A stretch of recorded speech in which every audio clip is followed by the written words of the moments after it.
இது மகிமை நேரம். கர்த்தராகிய இயேசு கிறிஸ்துவின் நாமத்தினாலே மகிமை நேர நிகழ்ச்சியின் மூலமாக மறுபடியும் உங்களை யாவரையும் சந்திப்பதிலே நான் மகிழ்ச்சி அடைகிறேன். இந்த நாட்களிலும் கர்த்தர் நம்மை பரிபூர்ணமாக ஆசீர்வதித்து வழிநடத்துகிறார் என்று நாம் சிந்தித்து வருகிறோம். ஒவ்வொரு காரியத்திலும் கர்த்தர் நமக்கு பரிபூர்ணங்களை தந்து ஒவ்வொரு காரியத்திலையும் பரிபூர்ணம் அடைய செய்து நம்மை ஆசீர்வதிக்கிறார் என்று பார்த்தோம். இந்த நாட்களிலும் இன்றைக்கும் கர்த்தர் நமக்கு பரிபூர்ணத்தை நம்முடைய ஆயுசு நாட்களிலே தருவார் என்பதை பற்றி தியானிப்போம். அதற்கு ஆதாரமாக எடுத்துக்கொண்ட வேத வசனம் உபாகமம் 30:20.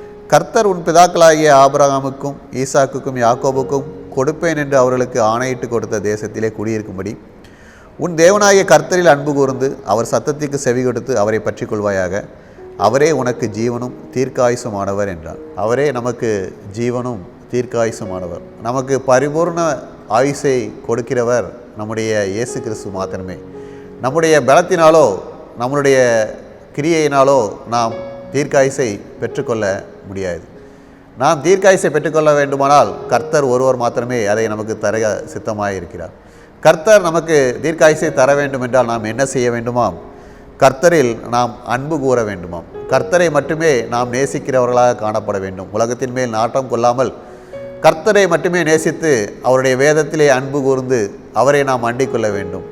மேலும் அவருடைய சத்தத்துக்கு செவி கொடுத்து நாம் வாழ வேண்டும். அவருடைய சத்தம் நாம் ஆசீர்வதிக்கப்பட்டிருக்கும் போதும் வரும், நாம் பாவம் செய்யும் போதும் வரும். அவருடைய சத்தம் தொனிக்கும் போது அந்த சத்தத்தை கேட்டு நாம் நேர்படுத்த வேண்டிய வழிகளை நாம் நேர்படுத்த வேண்டும். நாம் அவருடைய பாதையிலே செல்ல நம்மை தயார்படுத்தி கொள்ள வேண்டும். நம்மை இம்மட்டும் கண்ணின் மணி போல அவர் காத்து வந்தார். நம்முடைய கடைசி நாட்கள் வரைக்கும் அவர் நம்மை கண்ணின் மணி போல பாதுகாத்து கொள்வார். இதை இயேசுவே நமக்கு காட்டுகிறார்.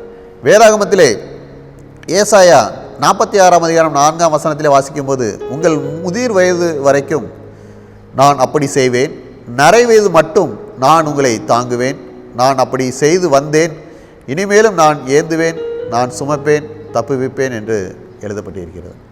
பாருங்கள், கர்த்தராகிய இயேசு கிறிஸ்துவே இந்நாள் வரைக்கும் நம்மை தாங்கி வந்திருக்கிறார். அவரே சொல்கிறார், நான் அப்படி செய்து வந்தேன் என்று. நம்மை இம்மட்டும் தாங்கி வழிநடத்தி வருகிறார். ஆனால் நம்முடைய இறுதி நாட்கள், நம்முடைய ஆயுசு நாட்கள் வயதான பிறகு நாம் எப்படி காணப்படுவோம்?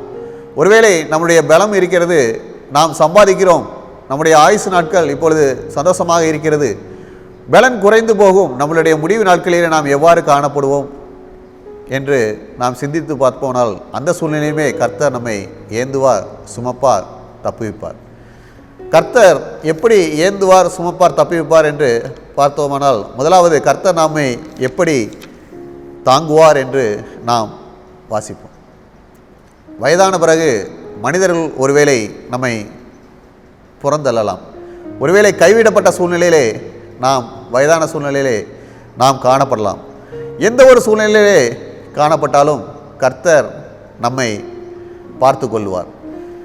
வேதாகமத்திலே சங்கீதம் 71:18 தாவீது கர்த்தரிடத்திலே கேட்டது போல கர்த்தர் நம்மை முதிர் வயதிலும் தள்ளிவிடாமலும் நம்மை கைவிடாமலும் இருக்கும்படி நாம் கர்த்தருடைய வல்லமையும் அவருடைய பராக்கிரமத்தையும் வரப்போகிற சந்ததிக்கு நாம் அறிவிக்கிறவர்களாக காணப்பட வேண்டும் என்று பார்க்கிறோம்.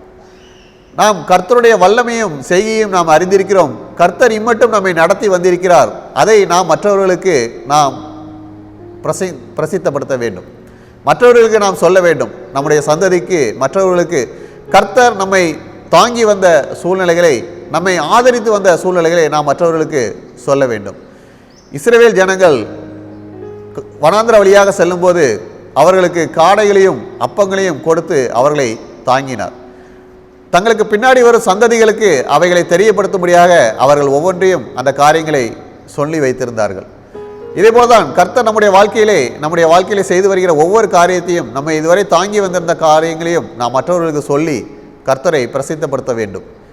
நம்முடைய இறுதி நாட்களிலும் பரிபூர்ண நாட்களாக சந்தோஷ சமாதானத்தோடு நாம் வாழ்ந்து நம்முடைய இறுதி நாட்களை கழிக்கும்படியாக கர்த்தர் கிருபை செய்வதற்கு நாம் அப்படி செய்ய வேண்டும். இரண்டாவதாக நாம் பார்ப்போமானால் கர்த்தர் நம்மை முதிர் வயது வரைக்கும் நம்மை எப்படி சுமப்பார் என்று தியானிப்போம். கர்த்தர் நம்மை பல சூழ்நிலையிலே நம்மை சுமந்து வழிநடத்தி வருகிறார். நாம் பாவம் செய்து விழுந்திருக்கிறோம்.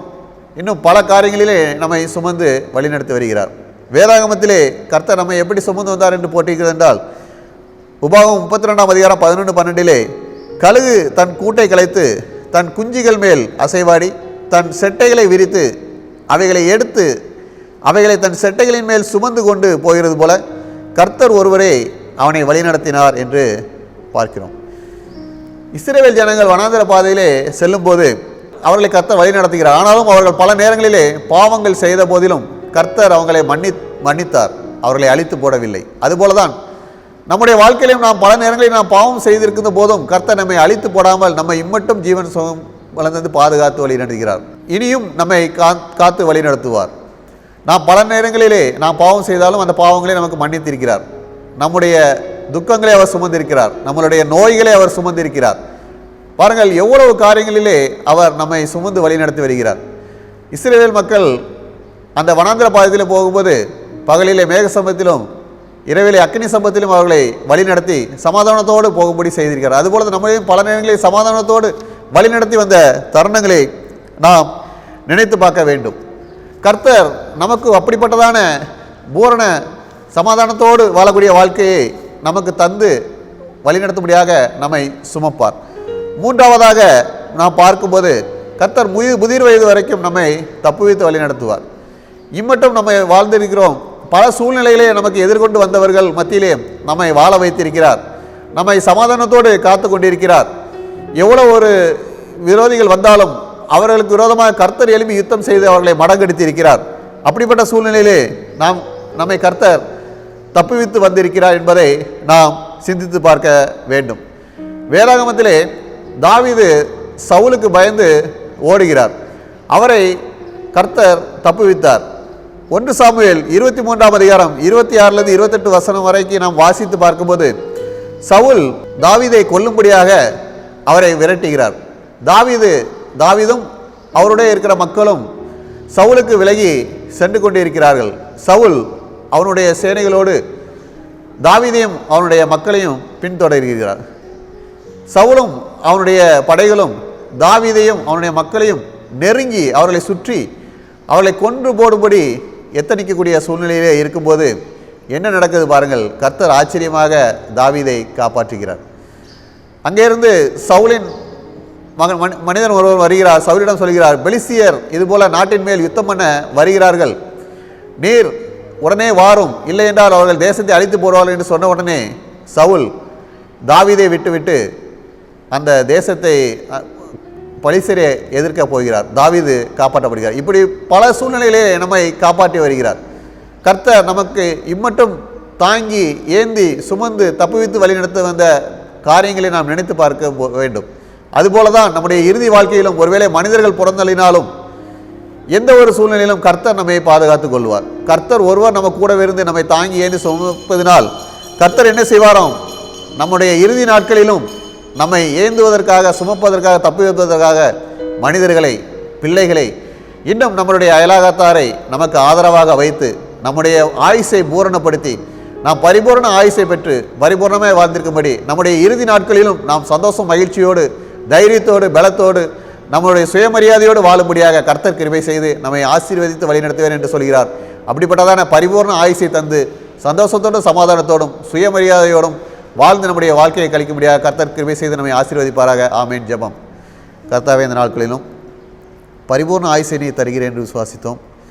இம்மட்டும் எங்களை ஏந்தி சுமந்து தப்பித்து வந்த தேவன் எங்களுடைய வாழ்நாள் முழுவதும் எங்களை ஏந்தி சுமந்து தப்பிவித்து என்னுடைய இறுதி நாட்களிலும் எங்களை ஆதரித்து எங்களை வழிநடத்தி எங்களை பாதுகாத்து எங்களை ஆசீர்வதித்து வழிநடத்துவீர் என்று விசுவாசிக்கிறோம். அப்படிப்பட்டதான கிருபையை தந்து வழிநடத்த வேண்டுமா இயேசு கிறிஸ்துவின் மூலம் ஜெபிக்கிறோம் நல்ல பிதாவே. ஆமென்.